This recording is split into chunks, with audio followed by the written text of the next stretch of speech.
দেশের মানুষের সমস্যার কারণ হওয়া যাবে না, নয়াপল্টনে নেতাকর্মীদের বললেন বিএনপি চেয়ারম্যান তারেক রহমান। সবাইকে আইন মেনে চলার নির্দেশ।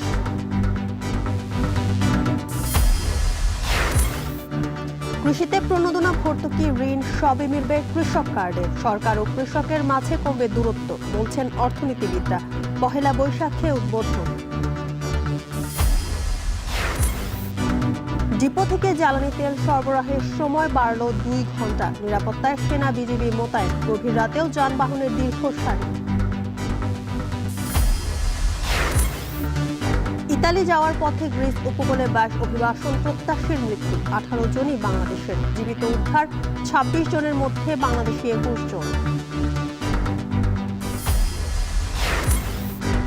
নির্মাণ আর খোঁড়াখুড়িতে বিবর্ণ রাজশাহী শহর। সেবা সংস্থার কার্যকর ভূমিকার অভাব। নির্বাচিত জনপ্রতিনিধি না থাকায় ব্যবস্থাপনা নিয়ে অভিযোগ।